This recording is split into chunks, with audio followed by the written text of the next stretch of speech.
आसान है। Please sir. Love you sir. Love you too जी। आज मैंने कुछ टॉपिक ऐसा सोचा है जो आपकी इस एज ग्रुप के लिए काफी रेलेवेंट है, क्योंकि यहाँ पे सारे स्टूडेंट्स हैं। तो इस टाइम पे कुछ ऐसा है जो हमको समझना बहुत जरूरी है। इनफैक्ट इसके बारे में हर कोई बात करता है, लेकिन कभी भी कोई डीपली नहीं जाता इस टॉपिक के अंदर कि एग्जैक्टली इसका मतलब क्या है। दैट इज पॉजिटिव एटीट्यूड, कि हमारा एटीट्यूड पॉजिटिव होना चाहिए लाइफ को लेकर के, नेगेटिव नहीं होना चाहिए। अब ये पॉजिटिव एटीट्यूड क्या है?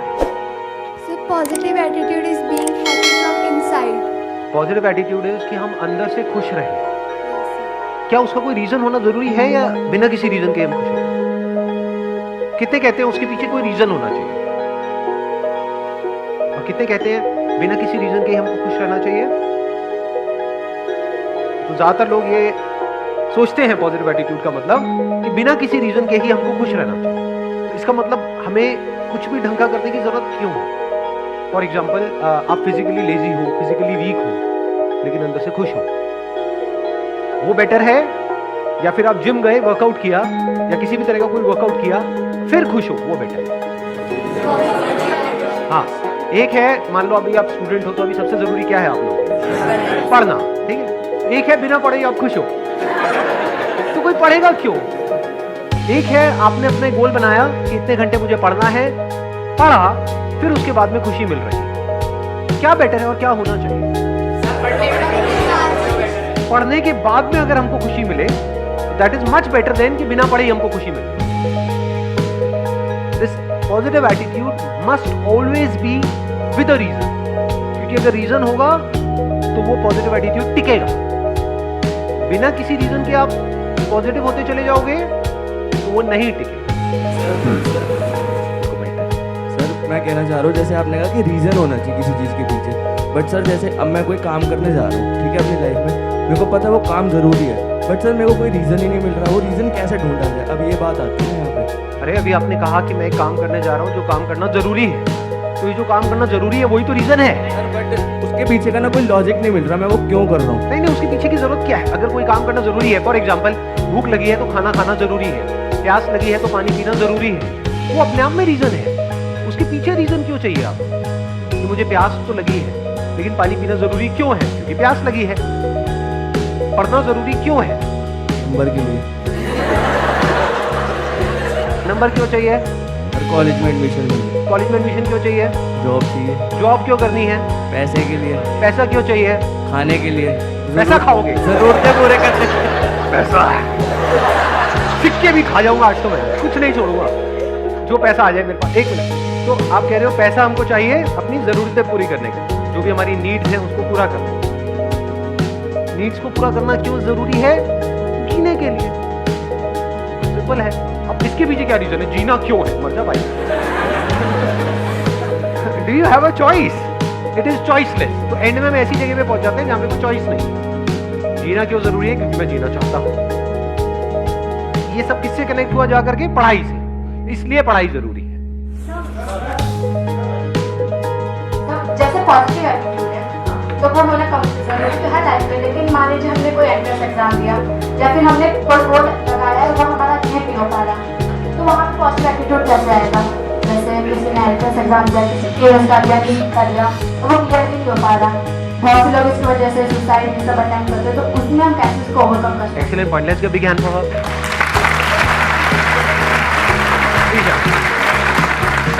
अच्छा पॉइंट इन्होंने बोला है कि हम कोई एंट्रेंस क्रैक करने की कोशिश कर रहे हैं, तो वहां पे पॉजिटिव एटीट्यूड का मतलब क्या? कि मेरा होगा, ये है पॉजिटिव एटीट्यूड। हमसे समझ लेना, ये थोड़ा सा अलग है इस दुनिया की सोच से। आपके घर वाले क्या समझते हैं पॉजिटिव एटीट्यूड का मतलब? अगर आपको कोई एंट्रेंस क्रैक करना है, बेटे पॉजिटिव सोच, तेरा होगा, क्या ये पॉजिटिव एटीट्यूड? जा रहे होते हो किसी एंट्रेंस की तैयारी के लिए या एंट्रेंस एग्जाम देने के लिए, बिल्कुल ऐसा माहौल होता है घर में जैसे कोई जंग के लिए जा रहा है। तिलक करेंगे, ये करेंगे, वो करेंगे, विजयी भाव। ये सब किससे कनेक्टेड है? कि आपका हो जाएगा। ये पॉजिटिव एटीट्यूड नहीं, ये फूलिश एटीट्यूड। क्यों है? थोड़ी देर पहले मैंने क्या कहा था कि positive attitude must B backed by a reason. It must be based upon your actions, not the results. अगर रिजल्ट के बेस पे आपका एटीट्यूड पॉजिटिव है तो उसको पॉजिटिव एटीट्यूड नहीं कहेंगे, उसको बेवकूफी करेंगे। इसी वजह से लोग सुसाइड करेंगे, इसी वजह से लाखों बच्चे डिप्रेशन में चले गए। कभी डीपली तो समझा ही नहीं पॉजिटिव एटीट्यूड का मतलब क्या, ना आपने ना आपके घर वालों ने। तो उन्होंने क्या आपके माइंड में डाल दिया, बेटा तेरा होगा, बेटा तेरा, चुप चुप बोल। जरा सा मुंह से भी निकल जाए ना कि मेरा नहीं हुआ तो अरे नहीं बेटा तू क्यों नेगेटिव सोचता है, तू तो बहुत ही नेगेटिव है। नहीं, ऐसे ऐसे डायलॉग सुनने को नहीं मिलते हैं। चुप चुप बोल, होगा ना होगा ना होगा ना, माता रानी हमारे साथ है, ये भगवान हमारे साथ है, वो सारे भगवान सारे देवी देवता आपके साथ है, आप ही के साथ है, बाकी किसी के साथ नहीं है ना। सोचने वाली बात है। वैसे जो भगवान है वो आपके साथ है या बाकी भी जो दे रहे हैं उनके साथ है? क्योंकि अगर उनके साथ है तो आपका नहीं होगा, कुछ का ही होगा ना।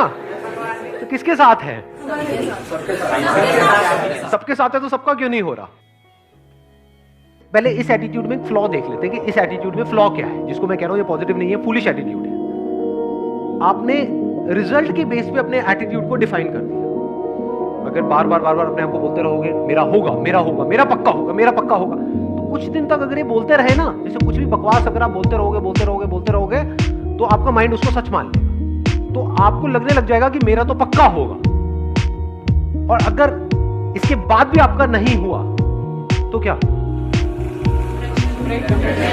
बहुत मजा आएगा या झटका लगेगा कि ये क्या हो गया? जितना स्ट्रांगली आपने मान रखा होगा कि मेरा होगा, जितना स्ट्रांगली, उतना ही बड़ा झटका लगेगा। सही बात है या नहीं? मतलब स्ट्रांगली मानने का मतलब क्या है? जितनी बड़ी एक्सपेक्टेशन उतना ही बड़ा झटका, जब वो एक्सपेक्टेशन पूरी नहीं होगी उतना ही बड़े लेवल पे आपका दिल टूटेगा, उतना ही आपको बुरा लगेगा। अब यहां पे क्या किया जाए, क्योंकि जो होना है या नहीं होना है, क्या वो आपके हाथ में है? क्यों नहीं है आपके हाथ में? आप कहते रहे हो नो सर, क्यों नहीं है आपके हाथ में? जैसे कुछ चीजें हैं जो हमारे हाथ में है। फॉर एग्जाम्पल यहाँ पर एक बॉटल पड़ी है, इस बॉटल को मैंने उठाना है, क्या ये मेरे हाथ में है या नहीं? कितना मेरे हाथ में है? मतलब 1%, 2%, 100%। या बॉटल को उठाया, काम खत्म। मैं कह रहा हूँ एंट्रेंस में होना ना होना आपके हाथ में नहीं है। क्यों नहीं? सीट लिमिटेड है, क्योंकि आप अकेले नहीं हो ना। सोचो इसी बॉटल को उठाने के पीछे कंपटीशन होता यहाँ पर। अभी मैंने अकेले ने उठाया, लेकिन मैं आपके बीच में कंपटीशन कराता हूँ। जो भी आकर के सबसे पहले इस बॉटल को उठाएगा और अगले 5 मिनट बाद भी जिसके हाथ में बॉटल होगी उसको 1 लाख रुपए मिलेगा। बोतल तो बचेगी, आप नहीं बचोगे। बिल्कुल इसी तरह से होता है जब हम कंपटीशन में अपना जो एटीट्यूड है या अपनी जो पॉजिटिविटी है वो डिफाइन कर देते हैं according to the result. Positive attitude must be based upon your actions. Actions में क्या क्या आ गया? जो भी एक्शंस आपने पास्ट में लिए हैं या अभी प्रेजेंट में ले रहे हो या फ्यूचर में लेने वाले। It must not be based upon results. क्यों it must not be based upon results? क्योंकि एक्सपेक्टेशंस बहुत ज्यादा बढ़ जाती हैं और जब वो एक्सपेक्टेशंस पूरी नहीं होती है तो नंबर 1 हम पूरी तरह से टूट जाते हैं। और जब एक्सपेक्टेशंस इतनी ज्यादा बढ़ जाती है तो उसकी वजह से डर भी उसी लेवल पे बढ़ जाता है। और ज्यादा डर करके आप किसी काम को करते हो तो आप नहीं कर पाते हो। लेकिन अगर आपके एक्शन 100% हो, जो भी सक्सेसफुल होने के लिए आपको जिस लेवल के एक्शंस लेने पड़ेंगे, एक्शंस अगर 100% हो, एक्सपेक्टेशन 0% हो, तब क्या चांसेस हैं आपके सक्सेसफुल होने के? ऑलमोस्ट 100%। इसलिए मैं कह रहा हूं कि attitude and positivity and this positive thinking, positive attitude must be based upon your actions. अपने एक्शंस को ऑब्जर्व करना है, अपनी स्ट्रेंथ्स को ऑब्जर्व करना है, उसके बेस पे डिसीजंस लेने हैं। उसके बेस पे अगर आपके अंदर एटीट्यूड है तो वो अच्छा है। सर ये चीज भी डिपेंड करेगी कि हम कितने स्मार्ट हैं, कितनी जल्दी चीजों को सीखते हैं। हाँ, that is what I am saying. ये स्मार्ट वर्क की ही मैं बात कर रहा हूँ, हार्ड वर्क की तो मैं बात ही नहीं कर रहा। बिकॉज ज्यादा पढ़ने से कुछ नहीं होता है किसी एंट्रेंस को क्रैक करने के लिए। जिन्होंने पास्ट में जिस तरीके से किया है उसको समझ करके सही ट्रैक पे जा करके अगर हम सही से तैयारी करें तब उसकी क्रैक करने की पॉसिबिलिटीज बढ़ जाती है। But all I am saying is कि आप अकेले नहीं हो जो स्मार्ट वर्क करने वाले हो। आपके जैसे और भी लोग हैं, बट ऐसे कितने होंगे? 80-20 का सिंपल सा रूल चलता है लाइफ। कहीं भी आप कुछ भी करोगे उसमें 80-20 का सिंपल रूल निकल करके आ जाएगा। तो ये मान लेते हैं कि चलो ये 10 लाख लोग हैं, 80-20 रूल को अगर हम यहाँ पर लगाएं और कुछ कैलकुलेशंस करें तो क्या निकल करके आ रहा है कि 10 लाख में से 20% ही है जो एक्चुअल में सीरियस है उसको लेकर, उस एंट्रेंस को लेकर। बाकी 8 लाख लोग हैं जो टाइम पास के लिए भर रहे हैं। तो आप अगर सीरियस हो तो आप किस में आ गए? अब यहां पर क्या आप इन्हें एक्सपेक्टेशंस के बेस पे कैलकुलेशंस कर रहे हो या एक्शंस के बेस पे? आप सीरियस हो इसका मतलब क्या? आपके एक्शंस कह रहे हैं कि आप सीरियस हो। तो आप किस में आ गए? 2 लाख में आ गए। 2 लाख में से भी 20% लोग ऐसे हैं जिनके अंदर एक्चुअल में कैपेबिलिटी है उसको क्रैक करने की। 80% लोग हैं जो सीरियस तो बहुत है, बहुत ज्यादा सीरियस है, जिनको एक्सपेक्टेशंस पूरी है लेकिन उनमें कैपेबिलिटी ही नहीं। जैसे फॉर एग्जांपल कोई रेस है, मैं आपसे पूछता हूं इस रेस को जीतने की कैपेबिलिटी है आप में या नहीं है? सारे बोल देंगे हाँ है। जब भागेंगे तब पता लगेगा कि किसमें कितना दम है कि नहीं? Because that is a competition. जब भी आप कॉम्पिटिशन में जा रहे हो तो आपको एनालिसिस करना होता है कि मेरी कैपेबिलिटी क्या है in comparison to other people. That is called competition. अब ये जो 40,000 हैं जो सीरियस भी है, जिनमें कैपेबिलिटी भी है, इसमें से भी सिर्फ 20% लोग ऐसे हैं जो बहुत ही मैसिव लेवल के एक्शंस लेने वाले हैं। यानी वो बिल्कुल डिस्ट्रैक्ट नहीं होंगे अगले 2 साल तक, जिनका फोकस वन पॉइंटेड होगा। समझ गए? वो सीरियस भी है इसको क्रैक करने को लेकर के, कैपेबिलिटी भी है और एक्शन भी उसके लेवल का लेने के लिए वो तैयार हैं, जिस लेवल का एक्शन जरूरी है उसको क्रैक करने के लिए। सिर्फ बातों से नहीं होगा, पूछने से नहीं होगा, बहुत कुछ करना पड़ेगा, बहुत सारे सैक्रिफाइसेस देने पड़ेंगे, बहुत दिमाग लगाना होगा। उसके बावजूद भी कैपेबिलिटी है, उसके बावजूद भी बिल्कुल ऐसा है किसी ओलंपिक्स में जाकर के आप गोल्ड मेडल जीत के लाए। एक तो है आप में कैपेबिलिटी है, आप सीरियस हो, उससे जीत जाओ। ट्रेनिंग भी तो करनी पड़ेगी।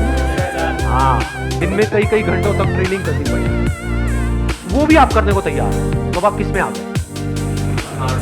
अगेन 20% कर दो, कितना हुआ? 40,000 का 8,000 में आ गए। इसमें से कितनों का होने वाला है? 4,000 का। अब आपके जीतने के चांसेस क्या हैं? इसको क्रैक करने के चांसेस क्या हैं? 50%। इसको समझदारी बोलते हैं। आपने 50% गुंजाइश छोड़ दी है फेलियर के लिए, लेकिन एक्शंस के लेवल पे कोई गुंजाइश नहीं छोड़ी। और आपका एटीट्यूड इस पे बेस्ड है, आपका जो प्लान है वो इस पे बेस्ड है कि अगर मेरे को एक्चुअल में इस पॉसिबिलिटी को 50% रखना है तो मुझे ये सब कुछ करना पड़ेगा जिसकी अभी हम बात कर रहे हैं। तो आपके भी माइंड में क्लियर होना चाहिए कि मेरी possibility based upon this logic is 50%, और आपके घर वालों को भी ताकि किसी को भी बात अभी भी 50% है, क्योंकि आप अकेले नहीं हो जो ये सब करने वाले, आपके जो और भी बहुत सारे हैं। और अब आप बहुत सेंसिबल तरीके से आते हैं। अब आपने एक अलग लेवल का एटीट्यूड, पॉजिटिविटी है विच इज बेस्ड अपॉन जो आपने पास्ट में किया या जो अभी कर रहे हो या फ्यूचर में जो करने वाले हो, उसके बेस पे आपके अंदर से एक एटीट्यूड है जो दुनिया को नहीं दिखे। दुनिया को सिर्फ रिजल्ट्स दिखे, दुनिया को ये नहीं दिखता है कि आप अकेले में क्या कर रहे हो, अकेले में क्या कर रहे हो किसी को नहीं दिखता। अकेले में आप अपने कमरे में क्या करते हो किसी को नहीं पता है, और अगर किसी को दिख जाए तो मतलब आप अपने घर वालों को तो कहते हो कि मैं पढ़ रहा हूँ इतने घंटे उतने घंटे, मैं ये कर रहा हूँ वो कर रहा हूँ। अगर मान लो वहाँ पे कोई कैमरा लग जाए और सब कुछ दिख जाए जो भी आप कर रहे हो, हार्ट फेल हो जाएगा माँ बाप का, ये कर रहा है। हम तो पता नहीं क्या क्या सोच रहे हैं, हमने तो पता नहीं क्या क्या सपने पिरोए हुए हैं।